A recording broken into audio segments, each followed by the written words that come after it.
देखिए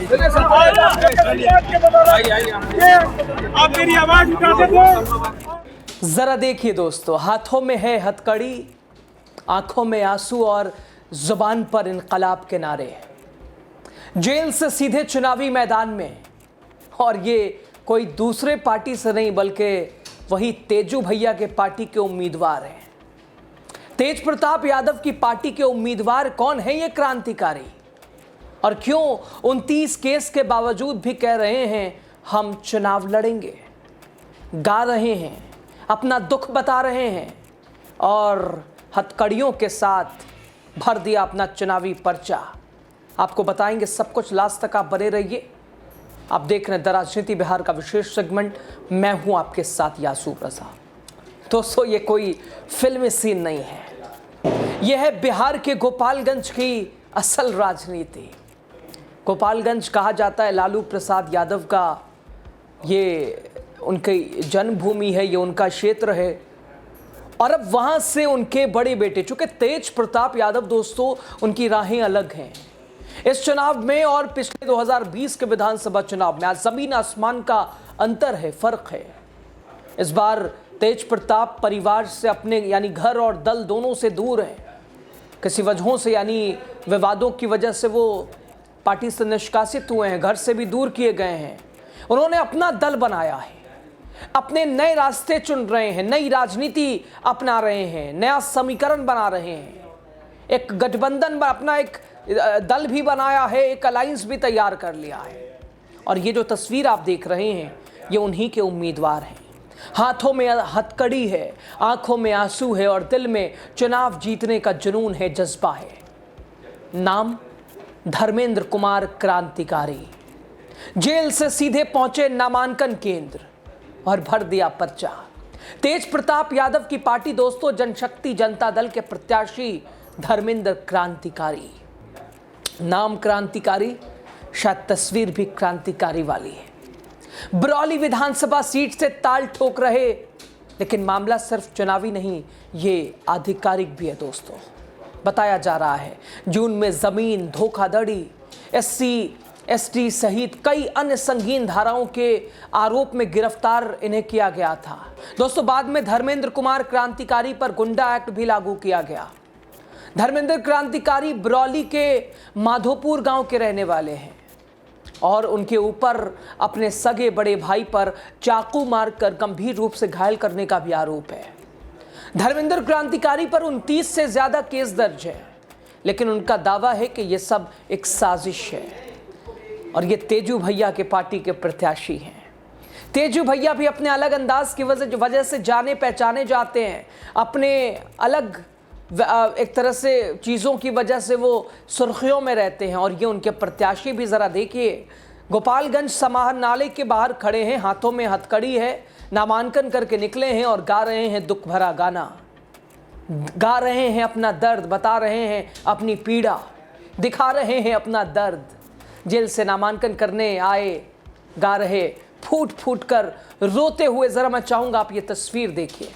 हरे तुम्हारी राम का नाम ले करे, भगवान राम का नाम ले करे, जो मरे जाएंगे। राम का नाम ले करे, भगवान राम का नाम ले करे, जो मरे जाएंगे। हमारे नाम दुनिया में कर जाएंगे, हमारे नाम दुनिया में कर जाएंगे। बात मानो या ना मानो, बात मानो या ना मानो, खुशी आपकी, हम मुसाफिर है, फिर अपने घर जा रहे हैं। हम मुसाफिर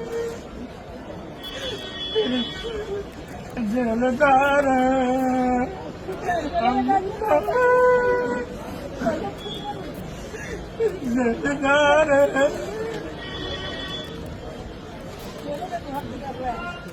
दोस्तों, उनका साफ कहना है कि मौजूदा विधायक, उनके बेटे ने उन्हें झूठे केस में फंसाया है। अब जेल से ही बदलाव की राजनीति करना चाहते हैं। और यानी 29 केस और तेजू भैया की पार्टी ने दे दिया टिकट। यानी तेजू भैया अपने अलग अंदाज से जाने जाते, ये भी उसका उदाहरण है। आपने देखा क्रांतिकारी को, धर्मेंद्र क्रांतिकारी अब तेज प्रताप यादव की पार्टी जनशक्ति जनता दल से चुनावी मैदान में है। वो जैसे ही अपने हाथ में हथकड़ी लगे पुलिस की सुरक्षा में गोपालगंज जिला समाहरणालय पहुंचे, उन्हें देखने के लिए भारी संख्या में लोग जुटने लगे, इकट्ठा होने लगे, हथकड़ी लगे। धर्मेंद्र क्रांतिकारी का नामांकन प्रक्रिया, उनकी नामांकन प्रक्रिया पूरी कराने के बाद उन्हें वापस पुलिस सुरक्षा में जेल भेज दिया गया। नामांकन के वक्त समाहरणालय के बाहर भारी भीड़ उमड़ पड़ी। कुछ समर्थन में आए थे तो कुछ तमाशाहीन थे, तमाशा देख रहे थे। लेकिन धर्मेंद्र क्रांतिकारी की एंट्री ने चुनावी मैदान को जरूर गरमा दिया है। 29 केस, जेल से नामांकन और अब जनता की अदालत में इंसाफ की उम्मीद। बरौली की इस सीट पर दोस्तों अब सिर्फ नेता नहीं बल्कि क्रांतिकारी भी चुनावी जंग में उतर चुके हैं।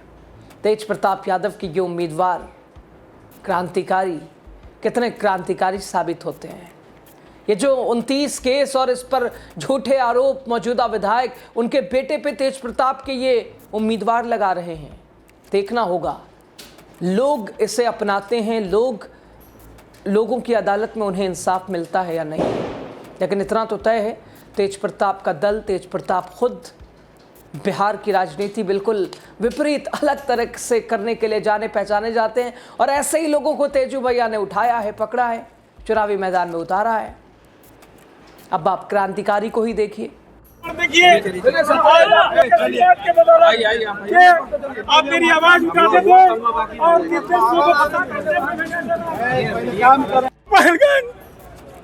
मेरे साथ क्या हो रहा है? अभी तो हम आप लोग के बीच अभी तो 3 नहीं बजा है, आप नामांकन तो होगा। मैंने लिख कर दिया, देखिए मेरे पत्नी अवतार आज जो है हम साजिश के शिकार हैं और ये मुझे फंसा कर जेल भेजा गया है। ये देखिए ये सारा चीज है। मेरे न्यूज बनाते थे कि हम समय की बात नहीं है, कितना जल्दबाजी हुआ है, आज जेल में गए। तो क्या आपको चुनाव लड़ना था तो फिर नॉमिनेशन के लिए भी आमरण अनशन करना पड़ा? जी, जेल में आमरण अनशन का लेटर दिया हुआ है। आमरण अनशन के लिए अगर मेरे 3 बजे तक मुझे हाजिर नहीं कराया गया, मेरा नामांकन नहीं हुआ। कितने दिनों से आमरण अनशन पर थे जेल में? और मैं आज जो लिख कर दिया है, ये साजिश के तहत जो है मुझे वहां से नामांकन के लिए बाधित किया जा रहा था और यहाँ से नामांकन करना था। बरौली विधानसभा निर्वाचन क्षेत्र संख्या बदलाव चाहता हूँ। बरौली विधानसभा क्षेत्र जो है एक पिछड़ा क्षेत्र है, बहुत सारे लोग विधायक हुए लेकिन आज तक किसी का उस पर विकास का ध्यान नहीं गया। मैं आप लोग के माध्यम से, मैं निरुद्ध हूँ, मैं जेल में हूँ, मैं बता देना चाहता हूँ आपके आंख में भी आंसू आ रहा है मुझे देखकर। किस पार्टी से लड़ रहा है चुनाव धर्मेंद्र जी? जनशक्ति जनता दल। कौन है इसके लिए? तेज प्रताप यादव जी हमारे स्वास्थ्य मंत्री जो हैं, उन्हीं के द्वारा मुझे सिंबल मिला है और आपको भी देखकर लग रहा है कि कैसे मुझे फंसाया गया है। स्थानीय विधायक राम प्रवेश राय और उनके पुत्र राकेश सिंह के द्वारा एक साजिश करके चुनाव से पहले 2 जून 2025 को कानपुर से मेरी गिरफ्तारी की गई है, आप जेल से अरेस्टिंग हुई है। जी, जेल से हम चुनाव लड़ने के लिए आए हैं। मुद्दा क्या हुआ, किस लिए चुनाव लड़ रहे हैं? मेरा मुद्दा यही है कि बिहार में बदलाव का समय आ गया है। बरौली विधानसभा में अगर बदलाव हो गया तो पूरे बिहार में बदलाव होगा, एक मैसेज जाएगा। 243 विधायक है, आज तक किसी विधायक ने भी मिलकर ये निर्दोष लोग को जो है बिना जांच किए अगर कोई फंसा रहा है, कोई जेल भेज रहा है, उसके लिए कोई आवाज नहीं उठाते हैं। और मैं ये पूरा जनता जनार्दन को, लोकतंत्र के चौथा मीडिया भगवान है। तो बहरहाल दोस्तों, आपको क्या लगता है, आपकी क्या कुछ आपको कहना है ऐसे क्रांतिकारी, और क्या यहाँ तेजू के क्रांतिकारी ला पाएंगे क्रांतिकारी? उनकी ये चुनावी राजनीति और रणनीति क्या चुनाव जीतने के बाद उन्हें जेल से बाहर निकालेगी, अपने आप को मजबूत कराएगी, जनता उन्हें इंसाफ देगी? उनके आरोपों को कैसे जनता स्वीकारती है, नकारती है, ये तो आने वाला वक्त बताएगा। लेकिन कमेंट बॉक्स में आप इस खबर पर अपनी राय ज़रूर दीजिएगा। शुक्रिया। वीडियो शेयर कीजिए, चैनल द राजनीति बिहार को सब्सक्राइब कीजिए।